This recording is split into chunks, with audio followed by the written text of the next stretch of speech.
झोपव तिला, झोपव. हा बाळा, झोपव. आता आपण यांना इथं एकटीला सोडू. थोडाच वेळात ही झोपून जाईल.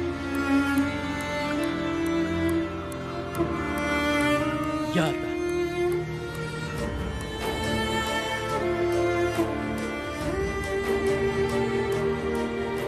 घाबरण्यासारखं काय नाही रामजी. ती थोड्या वेळामध्ये उठल आणि बरं वाटेल तिला. काका काका थांबा.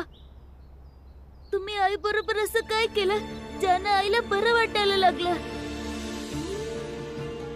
कारण माझ्या आयुष्यामध्ये बी रोज अडचणी येतात आणि प्रत्येक जण फक्त अडचणी वाढवायलाच बघत असतो. त्यामुळे मला लय त्रास होतो आणि त्यामुळे अभ्यासावरून माझं लक्ष भरकटायला लागतं. सांगा ना, म्हणजे अडचणीतनं बाहेर पडून मी माझं लक्ष अभ्यासावर देऊ शकेन. कारण मला माहित आहे अभ्यासाच्या माध्यमातूनच आपण समाजाला बदलू शकतो. सांगा ना, म्हणजे मी माझ्या समध्या अडथळ्यांना पार करून माझं शिक्षण पूर्ण करू शकेन. कारण मला शिकायचं आहे. जगात जितका अभ्यास आहे मला समजा शिकायचं आहे. पण अडथळे लय आहेत. पण मला असं वाटतं का अडथळ्यांमधनं बाहेर पडण्याचा मार्ग तुमच्याकडे आहे. सांगा ना, तुम्ही आई बरोबर असं काय केलं? बाळा, अरे मी तुझ्या आई बरोबर काय बी नाही केलं. फक्त तिला एकाग्र चित्त केलं. आणि जेव्हा मन एकाग्र होऊन एखाद्या बिंदूवर केंद्रित होतं ना, तेव्हा मेंदूतले बाकीचे बिंदू संथ पडू लागतात. त्यांच्या संवेदना संथ आणि हलक्या होऊ लागतात. आणि आपण आपली समधी ऊर्जा तिकडे एकत्र करतो जिथं आपण आपल्या मनाला केंद्रित करतो. म्हणूनच तुझ्या आईच्या त्रासाची संवेदना संपून गेली आणि ती झोपून गेली. कारण मी तिला शून्यात घेऊन गेलो. शरीर शिथिल, मन शिथिल, समधी बंधन शिथिल. आणि या प्रक्रियेमध्ये तिच्या मनातलं समद कोलाहल शांत झालं आणि ती झोपून गेली. पण काका, हे ज्ञान कुठनं मिळालं तुम्हाला? सांगतो बाळा, सांगतो.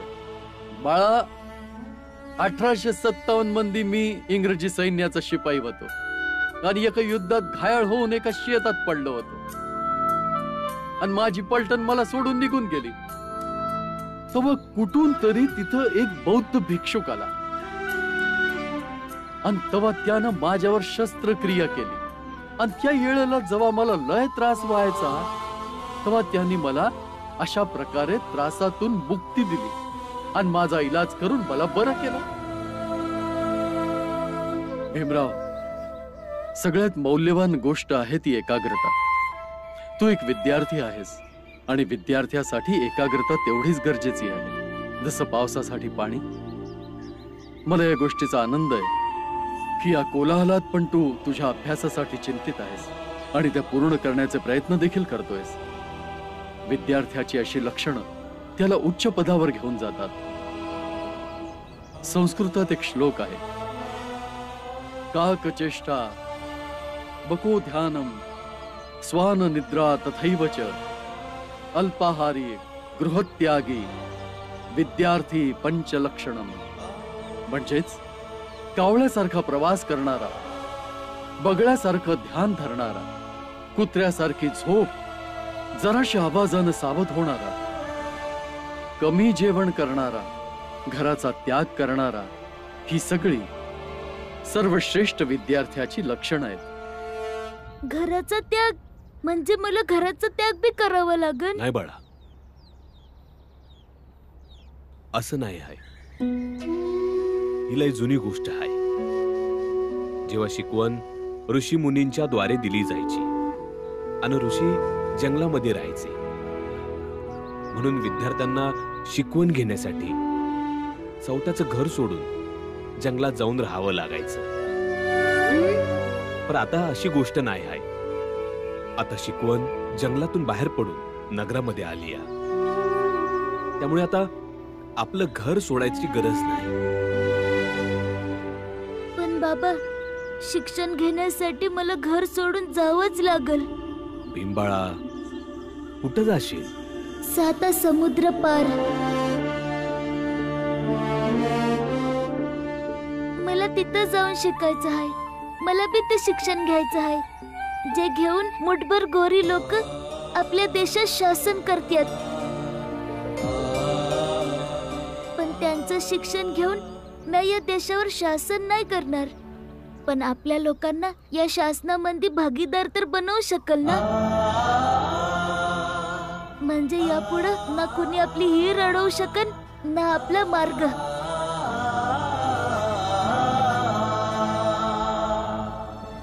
पण गुरुजी, तिथं जाण्याआधी मला तुमच्याकडनं संस्कृत शिकायचं आहे. तुम्ही मला शिकवाल? बरं, मला हे सांग, संस्कृत शिकल्यानंतर काय करशील? जो श्लोक आता तुम्ही सांगितलं तसे अजून श्लोक शोधून काढन म्या, जे लोकांनी प्रेरणा देतील. आणि ते पुस्तक बी वाचेन, जे वाचून सर्वज्ञ महाराजांसारखे लोक समाजात द्वेष पसरवतात, समाजाची वाटणी करतात. जर युद्ध जिंकायचं असेल तर शत्रूच्या हत्याराबद्दल माहित असलं पाहिजे.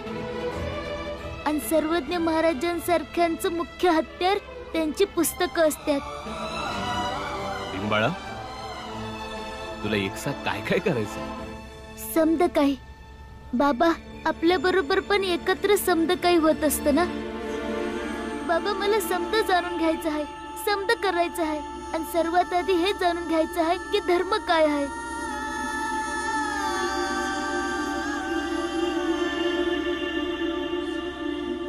ये इथं, सांगतो तुला. बस. भीमबाळा, धर्म 2 प्रकारचे असतात. एक धर्म तो जो जीवनाला चालायला शिकवतो, आणि दुसरा धर्म तो ज्याला काही स्वार्थी लोक आपलं चाबूक बनवून घेतात आणि लोकांनी त्यानंच घाबरून आपल्या मनाप्रमाणे चालवतात. आणि धर्माच्या नावावर स्वतःच्या नुसार कायदा आणि नियम बनवून घेतात, ज्यानं ते लोकांमध्ये स्पृश्य किंवा अस्पृश्य जात वेगळी करून आपला स्वतःचा स्वार्थ सिद्ध करतात. पण हे समद त्या देवाच्या नावाखाली करतात. त्यामुळे लोक भीतीनं हे समद करत राहतील, जे जे त्यांना हवंय. आणि लोक या दोघांपैकी ज्या धर्माला मानतात, बस मग ते तसेच बनतात. म्हणजे ते भिंत बनवणारे लोक दुसऱ्या प्रकारचे लोक आहेत.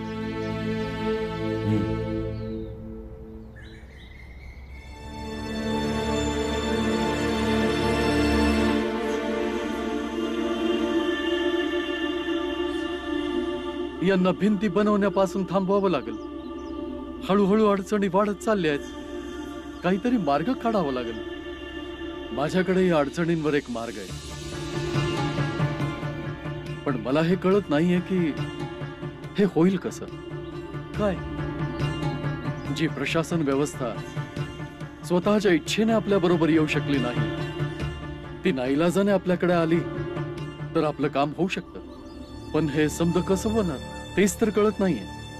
काहीच पर्याय सुचत नाहीये. प्रशासनाचे लोक स्पृश्यांच्या विरोधात उभे राहणार नाही. गुरुजी, एक मार्ग आहे. काय? मी फौजेमध्ये होतो, त्यामुळे मला अंदाज आहे की ते लोक आपल्या गावापर्यंत कसे काय येतील. कसे?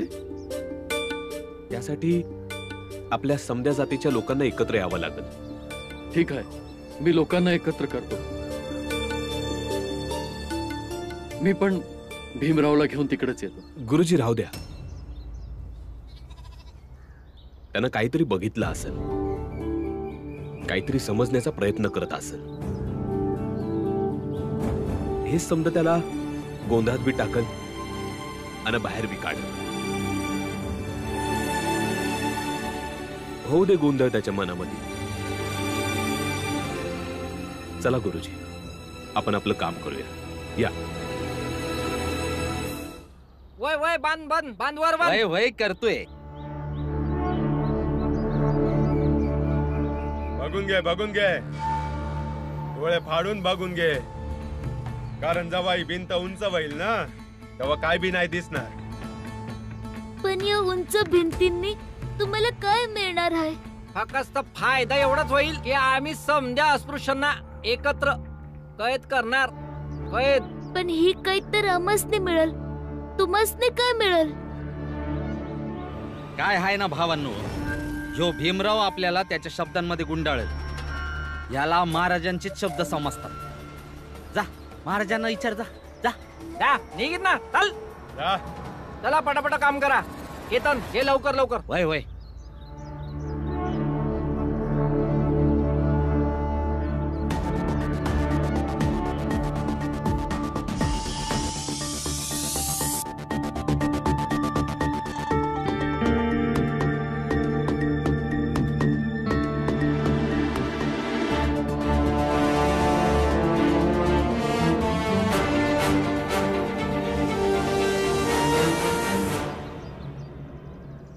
काय झालं? महाराज हे कोणतं पुस्तक वाचतायत? पुस्तक नव्हे, ग्रंथ आहे तो. मग त्यामध्ये काय लिहिलेलं आहे? ते तर नाही माहित. मग हे तरी सांगा की ते लिहिलंय कोणी? मला नाही माहित. महाराजांनी विचारून सांगा की.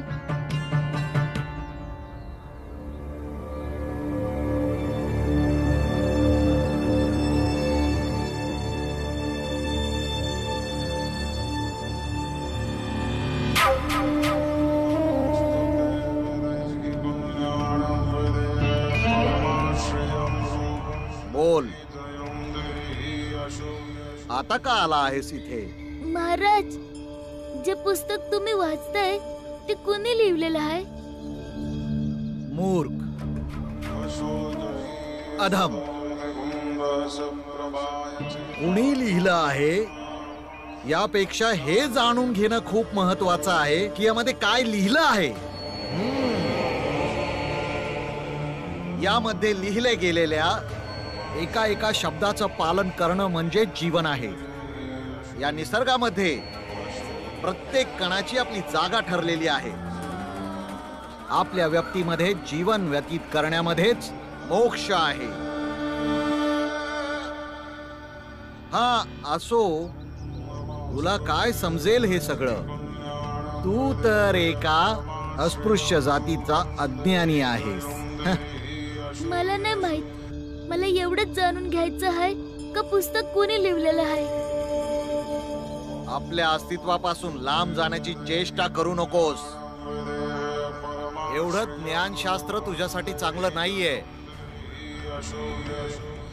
जेव्हापासून या धरतीचं अस्तित्व आहे तेव्हापासून या पुस्तकांचं देखील अस्तित्व आहे. म्हणूनच तू यामध्ये तुझी अक्कल बुद्धी नको लावूस. तू ज्या वर्णामध्ये जन्माला आला आहेस ते तुझं अस्तित्व आहे. त्याचा स्वीकार कर, ना की दुसऱ्यांवर प्रश्न कर. महाराज, माझ्या मनामध्ये लय प्रश्न आहेत. आणि मला असं वाटतं की त्या प्रश्नांची उत्तर फक्त तुम्हीच देऊ शकता. कृपया मला प्रश्न विचारण्याची आज्ञा द्या. मला महाराजांशी एकट्यामध्ये बोलायचं आहे, एकांतात.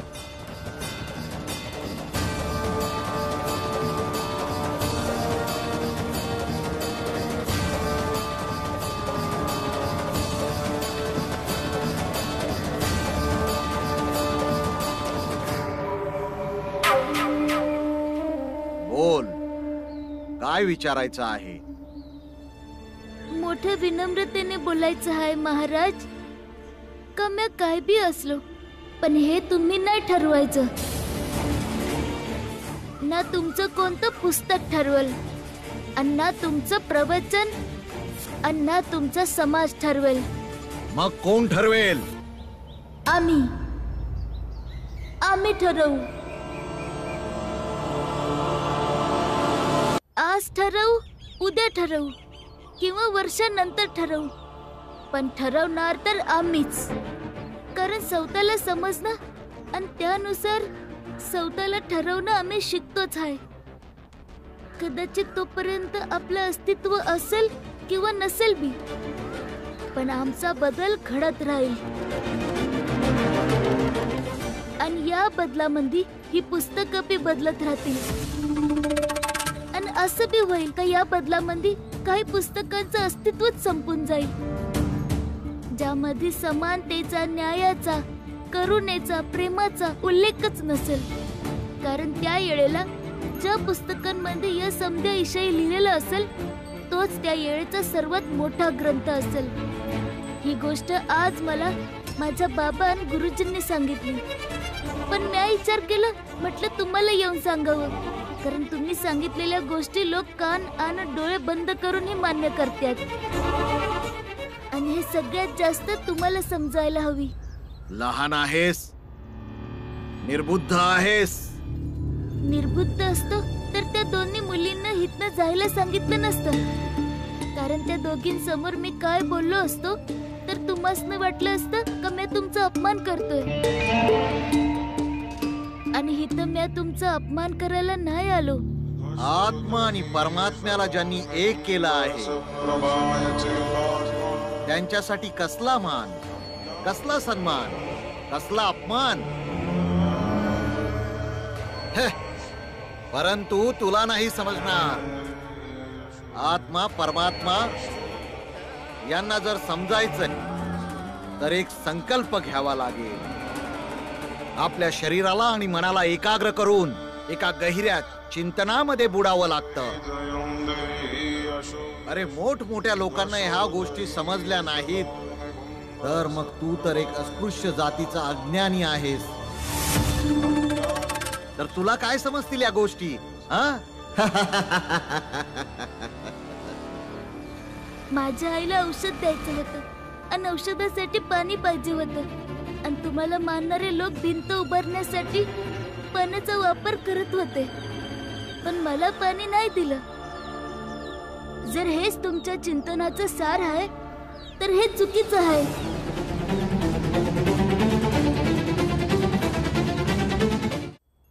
संन्यासी आहे मी, मला राग नाही येत. परंतु तू देखील तुझी मर्यादा विसरू नकोस. माझ्या मर्यादेला मी कधीच पार नाही केलं. फक्त समध्यांचा आदर करायचा हेच शिकलोय लहानपणापासून.